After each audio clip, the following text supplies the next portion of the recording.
Here he is, the man, the myth, the legend, the big kahuna, Pat Miley. Happy Thanksgiving, everyone. Uh, this is really getting you in the holiday spirit. Thanksgiving all the way through Christmas and the New Year. Right now, the house just smells like you wouldn't believe. My daughter-in-law, she just baked 3 pies, and now we got food going that we're going to be taking over to our neighbors to spend Thanksgiving with. Uh, Gonna go into a food coma while watching TV, watching the games, and damn Cowboys. Uh, all right, I'm gonna jump right into it now. Holidays are meant for family, and a lot of times now, liberals, they push their family apart. I mean, conservatives do it too, but mostly liberals. This whole cancel culture, they cancel their family because they can't stand the fact that they voted for someone other than that who they voted for. They can't stand the fact that they have a different opinion, so they cancel them out.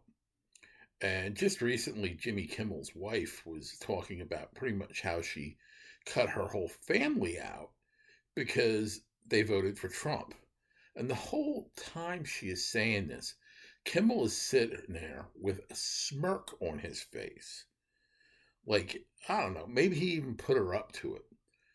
But this is the kind of crap that's going on. And it's happening to so many families. There's this woman I know that I'm not going to out her about this because she's going through hell. Her kids don't want to associate with her because she voted for Trump, because she actively campaigned for Trump, and she hasn't seen her grandkids in a couple of years. And you're going into this holiday season. I mean, she went without seeing them for birthdays. Christmas. I mean, Christmas has got to be really hard on her. I mean, it's very sad. I experience it to a certain extent with my brothers. My brothers are both liberals, and we don't talk as much as we used to, and it's a shame. Uh, I'm not completely cut off from them, and I haven't cut myself off from them.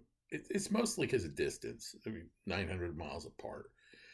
But it bothers me. It bothers me. Last February, one of my brothers was experiencing some health problems, and I wanted to fly up, and I was pretty much made clear they didn't want me up there, so I'm not going to ask again. So this is what is happening all over the country. People with TDS are cutting their families off. And on a time of the year like this, it's a real shame. Okay, let's get into the seditious six, as they're calling them. Uh, it's really a bad situation that we have with the media, the politicians, and even the celebrities are pushing this narrative that somehow our law enforcement officers, our National Guard, our ICE, Customs and Border Protection, DHS, they're all the bad guys. They're the stormtroopers. They're the jackbooted thugs. They're the secret police. They claim, they try to paint them this way. And when you listen to their narratives and what they're saying, and all these people just buy right into it, is okay, they're coming into the neighborhoods in unmarked vehicles. Federal law enforcement and state and local law enforcement have been using unmarked vehicles for 100 years. 100 years, 1920s, during Prohibition and that. Okay, they say, oh, they're coming into our neighborhoods wearing helmets and military attire and on military vehicles. Well, SWAT and tactical units have been using that kind of equipment since the 1980s when I was a cop. Then you hear them, oh, they're covering their faces. Special ops, SWAT, undercover, always covered their faces during a bust to prevent retaliation against them from criminals.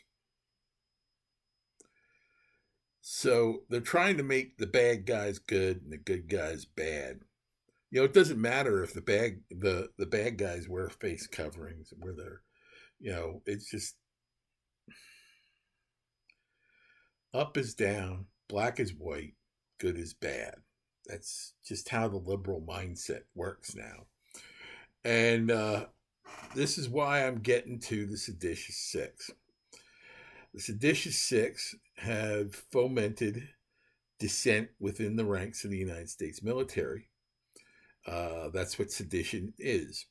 You foment dissent within the military, within the government. And when you do that, and the result of that turns to mutiny, turns to insurrection, and turns to treason, you've committed a crime. And that's exactly what these seditious six did by undermining the chain of command in the United States military. Their statements may seem benign, don't follow an unlawful order. Well, how do they know? How does an enlisted man know, or an NCO know, that these orders are not lawful? They're told to blow up a drug boat. They blow up a drug boat. And guess what? There's nothing unlawful about that. Other presidents have done drone strikes and blew up baby formula factories and crap like that for years. But now that Trump's doing it, and doing it effectively, and doing it for a reason, it's not okay. I mean, Biden droned a family, for Christ's sake. Droned an entire family. You don't see him locked up. Yeah. This is, like I said, it's fomenting dissent within the ranks. And that's what sedition is. That's what mutiny is. When sedition results in mutiny, results in insurrection, results in treason. They come up to the line before, but this right now is sedition.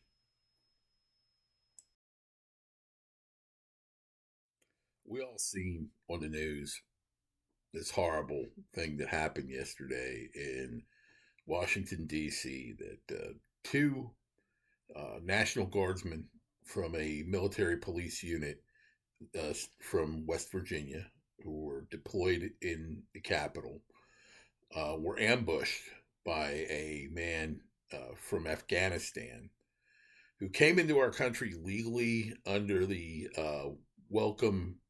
How the hell is it? He served in the Operation Ally Welcome, is what it's called. He was in the Afghan army, and he fought alongside U.S. troops. So we thought he was a pretty good guy. They brought him in after that disastrous withdrawal in 2021. And he's been here ever since, living on the West Coast. Now, recently, some information came out that he had been in contact with radical elements, and that he was being radicalized. And his visa, was revoked on September 8th of this year. And a removal order was issued by an immigration court judge. So this guy was facing removal back to Afghanistan. And when he attacked these two guardsmen, he screamed Allah Akbar. So these suspicions that our government had about this guy turned out to be true. So he shot them, and that after he emptied his pistol magazine into these two guardsmen, he was attempting to take the M1 that one of the guardsmen had strapped across him from the guardsman, and the guardsman, with all those bullets in him, he would not relinquish that weapon. He held on to it, and because he held on to it, his fellow guardsmen, either them or law enforcement, came and shot him several times, shot their assailant several times. So we have two guardsmen in two different hospitals, plus this Afghani guy. Both the guardsmen are in critical, all three are in critical condition. Um, the West Virginia governor, oh, that idiot, he came out, the men are alive, but they're in critical condition. And he released a statement that they both died around 3 o'clock this afternoon. And then when this was withdrawn, Aisha Husney on Fox News Channel was so emotional about it, she started to cry on air. So this is horrible what's going on here. The liberals have they fomented such a negative stereotype against our guardsmen, against our immigration forces that are trying to do their job and make our country safe. And they're being betrayed by the media and the left as jackbooted thugs, stormtroopers, fascists, Nazis, you name it. So it's no wonder that someone like this lashed out and tried to kill two of them. Now, a lot of the rhetoric that's going around about these troops, these guardsmen, they've been saying that they don't have experience in law enforcement, and these 2,000 guardsmen who are come here from 8 different states are all from military police companies and battalions. So they know law enforcement. And a lot of these guardsmen, their regular jobs in civilian life are police officers. So they are adequately trained to both in military and in civilian law enforcement. So this crap that they're spreading about that, there's no truth to it whatsoever. But like I said, we really have an atmosphere, a volatile atmosphere in this country that's being fomented by the liberals. Okay, let's get into some legal rulings that happened this week. First of all, the Georgia election charges against President Trump and 18 co-defendants have been dropped now by the Attorney General of the state of Georgia. So that's pretty much gone. All the other charges that Trump faced are history.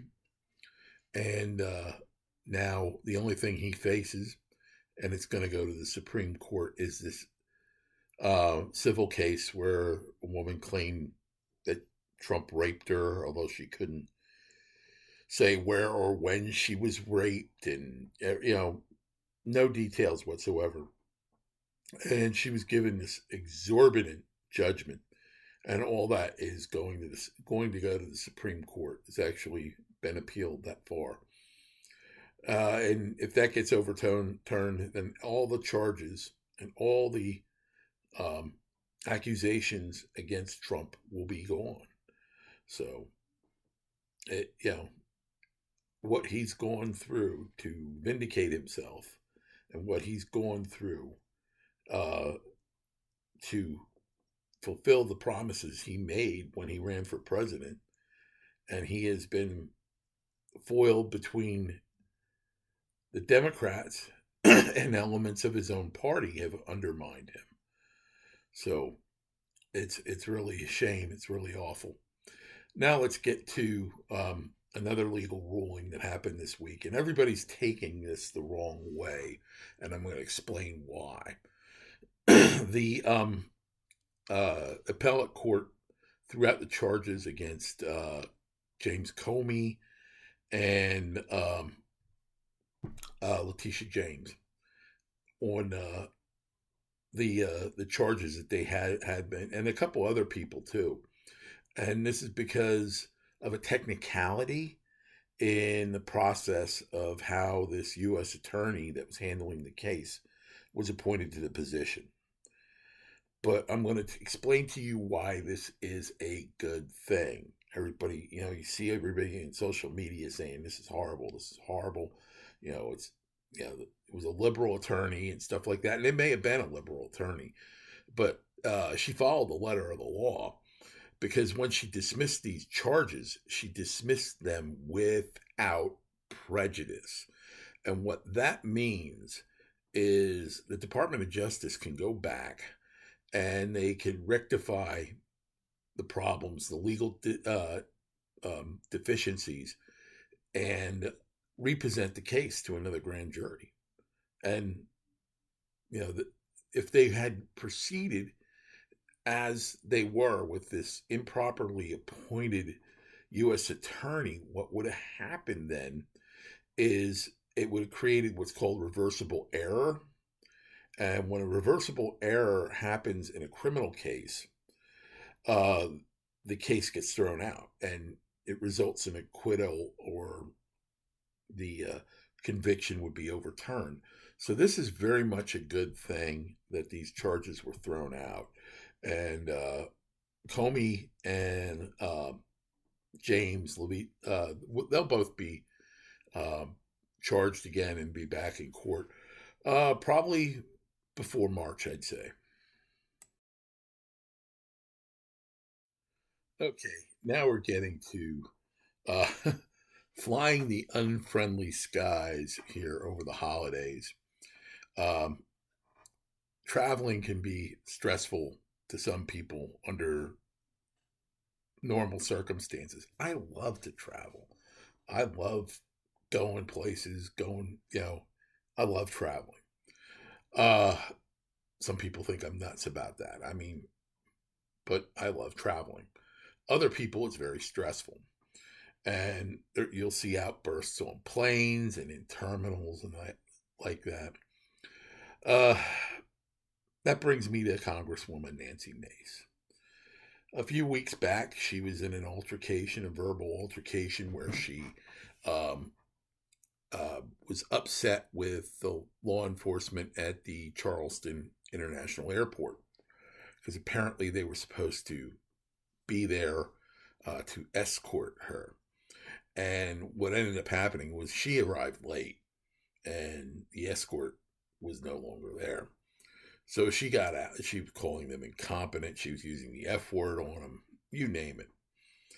And then she said she's going to sue the airport and the police department. Well, this week, once again, at an airport, Nancy Mace flipped out on someone. She flipped out on a constituent at Washington Reagan International Airport. So this is her second incident flipping out on people while she's traveling.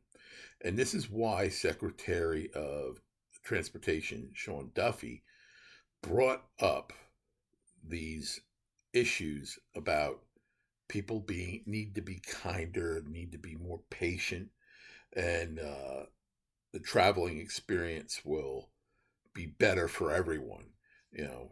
You getting into a fight in a plane with another person doesn't do any good for anybody else, because you're spoiling their trip, and in the process you're going to end up on a no-fly list. So behave yourselves. If you want to travel, behave yourselves. You're flying out, you're going to end up on a bus coming back if you act up on the plane and end up on a no-fly list. So please behave. Now, another matter that Transportation Duffy got into was people who were traveling in really bad attire, that they were going to go to bed, in pajamas and slippers and grungy stuff like that, and that dressed in a manner that most people wouldn't be in when they go out in public. They would not dress in that manner. I mean, some people would. Some people walk around in their pajamas all the time. Those people usually don't have jobs. But yeah, he brought this up, and I want to show you one of the reasons why.